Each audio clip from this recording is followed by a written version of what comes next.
Hello friends, welcome back to my channel English tutorial. तो इस video में हम बात करेंगे कि शैल कब यूज होगा, विल कब यूज होगा, शुड कब यूज होगा और वुड कब यूज होगा और इसको यूज करने के क्या क्या रूल्स है। सेंटेंस में ऐसी क्या क्या चीजें हमें मिलेगी जिस वजह से हम ये आइडेंटिफाई कर पाएंगे कि हमको शैल यूज करना है, शुड यूज करना है, विल यूज करना है या फिर वुड यूज करना है। तो लेट्स स्टार्ट। तो सबसे पहले हम बात करेंगे शैल की। तो शैल हमेशा फर्स्ट पर्सन के केस में यूज होगा और विल होगा सब पर्सन, मतलब first person, second person, third person सभी के केस में। लेकिन कब यूज होगा? जब हम फ्यूचर की बात करेंगे, टू एक्सप्रेस फ्यूचर। कोई भी चीज, चाहे वो फर्स्ट टेंस में हो, सेकंड टेंस में हो, थर्ड टेंस में हो, अगर वो फ्यूचर की है तो हम शैल या फिर विल का यूज करेंगे।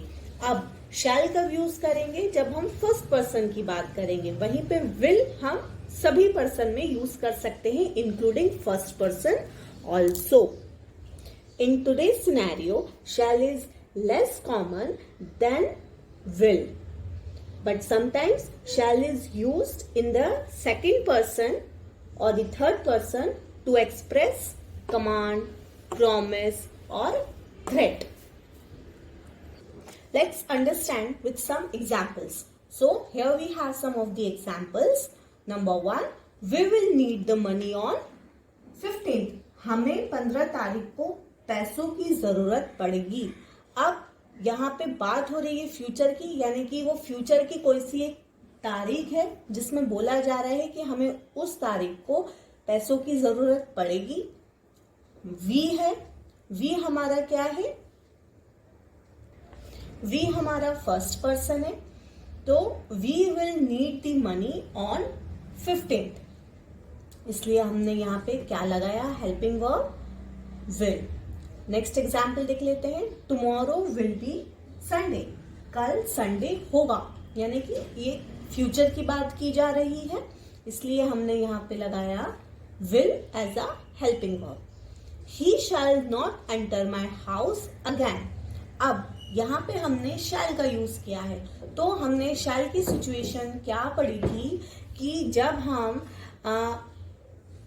कमांड दे रहे हो या किसी से प्रॉमिस कर रहे हो या फिर किसी को धमका रहे हो, उस केस में हम शैल का यूज करेंगे। तो he shall not enter my house again, वो मेरे घर में दोबारा घुसना नहीं चाहिए। तो ये एक कमांड दिया जा रहा है, तो यहाँ पे हमने शैल का यूज किया।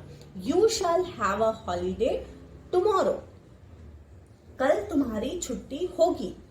इस केस में क्या है? प्रॉमिस दिया जा रहा है, वादा दिया जा रहा है कि हाँ कल तुम्हारी छुट्टी होगी, तो उस केस में हमने शैल यूज किया। You shall be punished for this, तुम्हें इसकी सजा मिलेगी, यानी कि इसमें धमकाया जा रहा है, तो यहाँ पे हमने शैल का यूज किया। बट इन टुडेज सिनेरियो शैल का यूज हम इन सब चीजों में ना करते हुए अगर हम विल का यूज भी करेंगे तो भी वो सेंटेंसेस सही होंगे। मॉडर्न इंग्लिश में शैल जनरली अवॉइड कर दिया जाता है। अब रूल्स देख लेते हैं विल के, कि विल को यूज करने के क्या रूल है। तो rule number 1, at the time of making question, मतलब जब आप किसी से कुछ चीज पूछ रहे हो या फिर उससे उसकी इच्छा जान रहे हो, shall will are use to ask persons will, मतलब जो भी पर्सन है उसकी जब विलिंगनेस पूछी जा रही है, उसकी जब इच्छा पूछी जा रही है in the form of question, तो वो हमारा वहां पे हम विल का यूज करेंगे। एग्जाम्पल देख लेते हैं। शैल आई ओपन द डोर, क्या मैं दरवाजा खोल सकता हूं? तो यहाँ पे क्या है? एक इच्छा जताई जा रही है कि मुझे खोलना है, मैं खोलना चाहता हूं, तो क्या मैं खोल सकता हूं? तो उस केस में हम विल का यूज करेंगे। विच पेन शैल आई बाय, कौन सा पेन मैं खरीदूं, या मैं कौन सा पेन मुझे कौन सा पेन खरीदना चाहिए। तो इस केस में वो अपने लिए कोई चीज खरीद रहा है, लेकिन वो किसी दूसरे से पूछ रहा है, इच्छा जान रहा है कि वो कौन सा पेन खरीदे। तो इस केस में हमने शैल का यूज किया। Rule number 2, to express volition, मतलब इच्छा जताना। जब हम अपनी इच्छा जताते हैं किसी भी पर्सन को, तो उस केस में भी हम विल का यूज करेंगे। वॉल्यूशन का मतलब क्या होता है? इच्छा जताना। एग्जाम्पल देख लेते हैं। आई विल कैरी योर बुक्स, मैं तुम्हारी बुक्स उठा लूंगा। यानी कि यहाँ पे इच्छा जताई जा रही है कि मैं तुम्हारी बुक्स उठाना चाहता हूं। अगर वो सामने से जवाब यस आता है, यानी कि I will carry your books, मैं तुम्हारी बुक्स उठा लूंगा।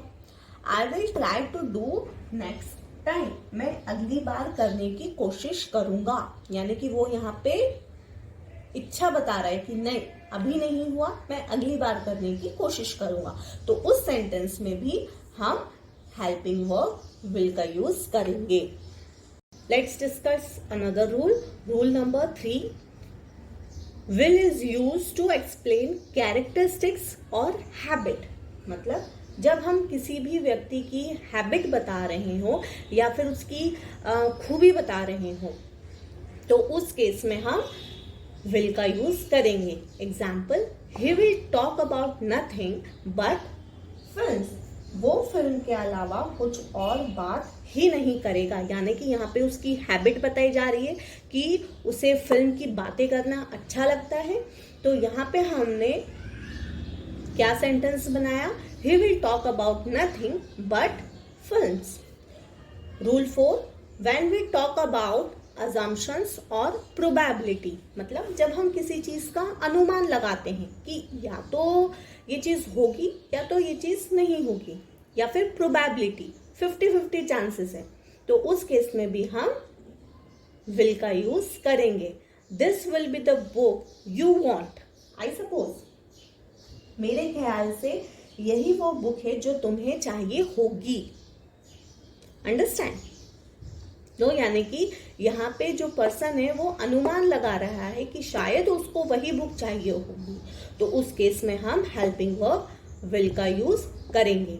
Rule 5, when we use you with will it indicates an invitation और रिक्वेस्ट। मतलब जब हम विल के साथ यू लगाते हैं, क्या लगाते हैं? सिर्फ यू, तो उस केस में क्या इंडिकेट होता है कि या तो हम किसी को इनविटेशन दे रहे हैं या फिर किसी की से रिक्वेस्ट कर रहे हैं। Example, will you have a T, यहाँ पे हम पूछ रहे हैं कि क्या तुम चाय लोगे। तो यहाँ पे हमने क्या लगाया? विल। अब हम बात करते हैं शुड एंड वुड की।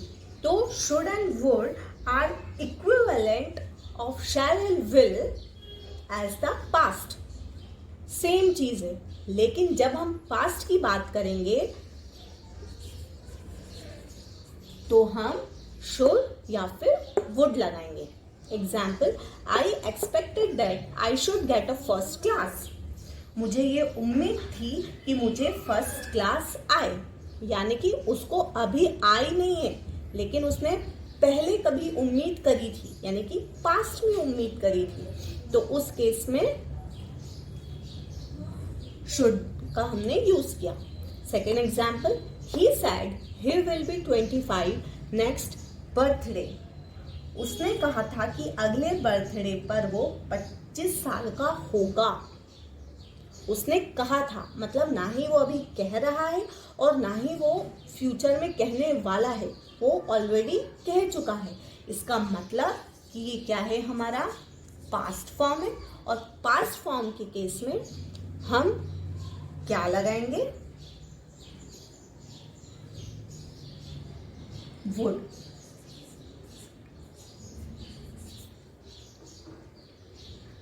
अब हम देख लेते हैं रूल्स शुड और वुड के।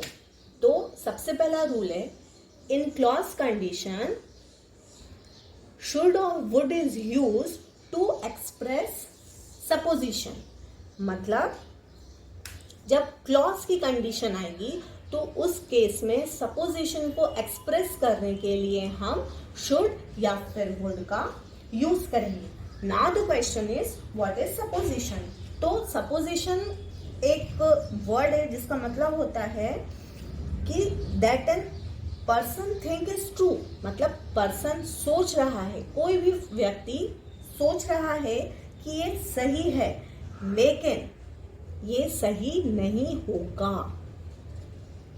ठीक है, एक ऐसी सिचुएशन जिसके बारे में हम अज्यूम कर रहे हैं कि हाँ ये सही हो सकता है लेकिन फ्यूचर में ये सही होगा ये नहीं होगा ये हमें नहीं मालूम है। एग्जाम्पल देख लेते हैं।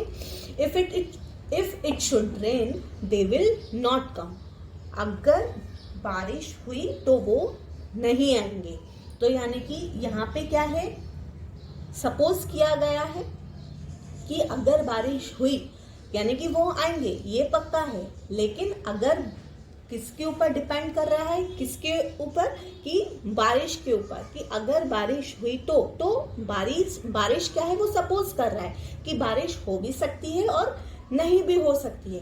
तो उस केस में हम क्या लगाएंगे, शुड या फिर वुड। यहाँ पे हम शुड की जगह वुड भी लगा सकते हैं तो भी वो सेंटेंस करेक्ट होगा। If it would rain they will not come. Rule 2 देख लेते हैं। When we want to say something in a polite manner or to express probability or to express strong desire, यानी कि इच्छा शक्ति, हमारी कोई भी स्ट्रॉन्ग डिजायर, हमारी इच्छा शक्ति जब हम एक्सप्रेस करना चाहते हो या फिर हमें किसी से पोलाइट वे में बात करनी हो, किसी से अच्छे से बोलना हो कोई भी चीज को लेके, या फिर हमें 50-50 बताना हो कि ये चीज हो भी सकती है या नहीं भी हो सकती, तो उस केस में भी हम शुड या फिर वुड का यूज करेंगे। एग्जाम्पल देख लेते हैं।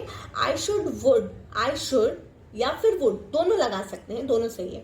आई should like you to help her. मैं चाहता हूं कि तुम उसकी मदद करो। He should be in the library now. उसे अभी लाइब्रेरी में होना चाहिए। I wish You should not chatter so much. मेरी ये इच्छा है कि तुम ज्यादा बातें मत करो।